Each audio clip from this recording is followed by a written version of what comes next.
Um, I work for a tech company, so AI is on my mind a lot. And as I work through my speech, I'll try to use distracting hand motions. I know last time I had a pin in my hand that I was twirling that I commented on, so I'll try to prevent that. But most of us think about artificial intelligence as ethereal or in the cloud. Enigmatic, I think. Sorry, I'm pronouncing it wrong. Enigmatic, but we can imagine the code and not the coal used to power it. It's easy to imagine the software, but not the smokestacks. But the reality is, every time you go on and log on to ChatGPT or Google Gemini, Copilot, it fires up a physical server which spins and creates heat, and that heat needs water to cool it, and energy is consumed. Artificial intelligence is not just a revolution, it is a hardware crisis, and the US is headed toward an energy cliff in which the insatiable appetite of AI in data centers is threatening to overwhelm our aging power grid. In today's speech, I'm going to talk about AI's energy appetite, why this could lead to an energy crisis, and hopefully some solutions. So, currently, data centers driving AI consume about 3 to 4% of the energy in the United States. There are over 5,000 data centers, and a single large data center can consume as much energy as 50,000 residential homes. That's a lot. But in 2030, that number is expected to grow up to 12%. And we are essentially adding a country the size of Japan or Germany to our consumption without upgrading our power grid.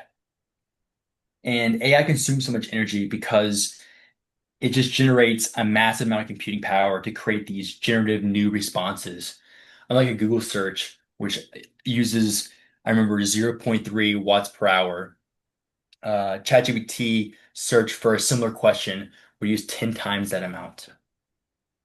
This could lead to energy crisis because the US grid specifically was not designed for a concentrated or new spike in consumption. For decades, despite there being more people, more electronics, the energy demands pretty much flatlined because electronics and applications and appliances have become more energy efficient. And the energy utilities predicted and used the assumption that this model would remain true for the upcoming decades. And of course, with AI and data centers, that's not true anymore.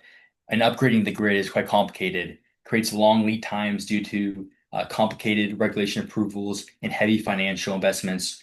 And they need to not just upgrade the generation, but also the transmission lines and the substations, which I got to study in an internship last year, which is pretty cool.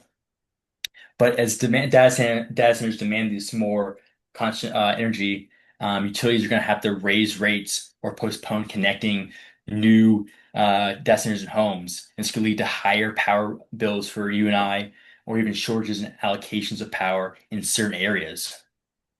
Morgan Stanley did a study last year, and they project a potential 20% power shortage in the US by 2028, only three, or really now 2 short years away. It's now near the new year.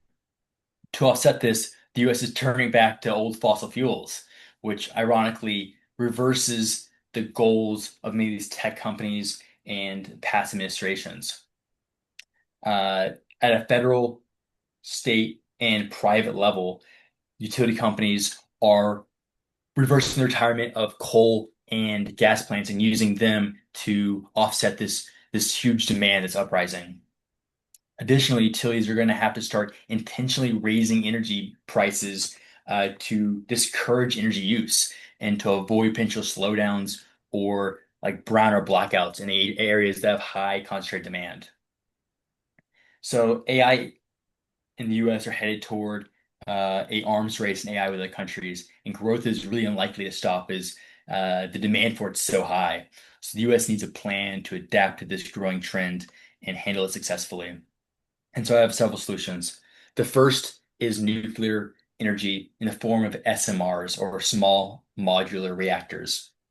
Now, SMRs are in use across the world and in several nations already, but and they are quite a bit safer than the old nuclear reactors of the 80s. And they provide constant clean energy. There's a lot of benefits, but the US regulations around nuclear energy have not changed or adjusted to account for these much smaller, safer SMRs. And as a result, zero have been built in the US, and it's virtually impossible to build them in a financially stable way.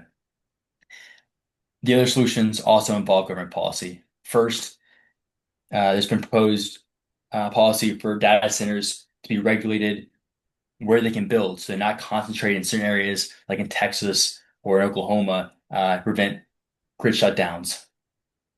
Second, requiring data centers to pay a higher premium for their energy usage. Currently, they actually get a subsidy or a decreased rate compared to residential users like ourselves because they can predict their usage quite a bit out and buy in wholesale. And third, requiring tech companies to financially fund or build their own power generation in the form of clean energy like solar or wind in order to offset the energy they're using. Now, likely a mix of these different proposals will have to be used to manage demand effectively. And so we're not going to be able to stop the growth of AI or the use of AI across the world in the US, but it can be a force for progress if we plan responsibly. Thank you.